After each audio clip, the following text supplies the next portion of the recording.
লাইনে দাঁড়িয়ে আছি, কত সকালে এসেও লাইনে দাঁড়িয়ে আছি। ভোট দিতে এসেছি, ভোট। গাইস, ওয়েলকাম সবাইকে, গুড আফটারনুন। আজকের তারিখ হয়ে গেল 26শে এপ্রিল, আর সময় হয়ে গেল 1:30, আর ভোট দিয়ে চলে এসেছি। দেখো, তোমরা আবার ভেবো না যে এইভাবে সেজে গেছি আমি। আমি সেজে যাইনি, কিন্তু আমি অনেক সকালে গেছি, সবে মাত্র শুরু হয়েছে ভোট, তখন গেছি, বুঝেছো। আর শাশুড়ি মাও গেছিল, শাশুড়ি মায়ের পায়ে ব্যথা দেখে সেই জন্য ওনাকে মানে আগে করে দেওয়া হচ্ছে, সবার আগে। আর দাঁড়িয়ে থাকতে পারছিল না, আমি বলে মানে তাকে তাড়াতাড়ি করে বাড়ি পাঠিয়ে দিয়েছি। আর আমি অনেকক্ষণ থেকে লাইনে দাঁড়িয়েছিলাম, আর লুকিয়ে লুকিয়ে ভিডিও করে রেখেছি, সেটা তোমাদেরকে দেখাবো কতক্ষণ লাইনে দাঁড়িয়েছিলাম। এসে দেখি শাশুড়ি মা সবজি কেটে রেখেছে, আর আমার বড় মশাই যেটা কোনোদিন করে নেই, আজকে আমি সেটা করা দেখে আমি খুব অবাক হয়ে গেলাম। আমাকে হেল্প করেছে আজকে। সেটা হচ্ছে মাছ কেটে রেখেছে, মাছ কেটে ধুয়ে রেখেছে।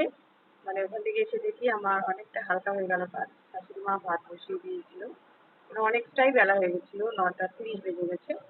7টার সময় গেছি, ভাবো তাহলে।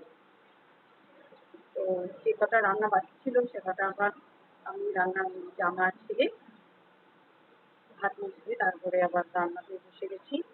তো যাই হোক বন্ধুরা, অনেক বকবক করে ফেললাম, চলো রান্নাগুলো দেখে নাও।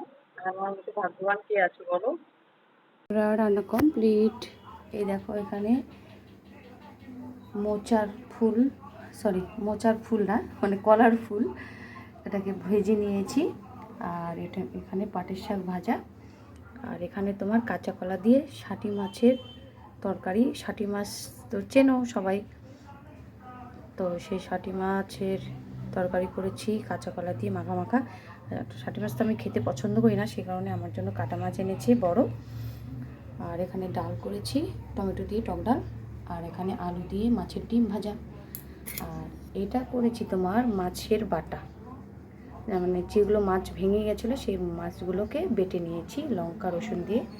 তো বাস, আজকের দুপুরের মেনু বন্ধুরা এতটুকুই। যদি তোমাদের ভালো লেগে থাকে অবশ্যই একটা ফলো করে দিও। আমার রান্নাগুলো দেখো কেমন হয়েছে, তোমরা কমেন্টে অবশ্যই জানাবে। সবাইকে টাটা।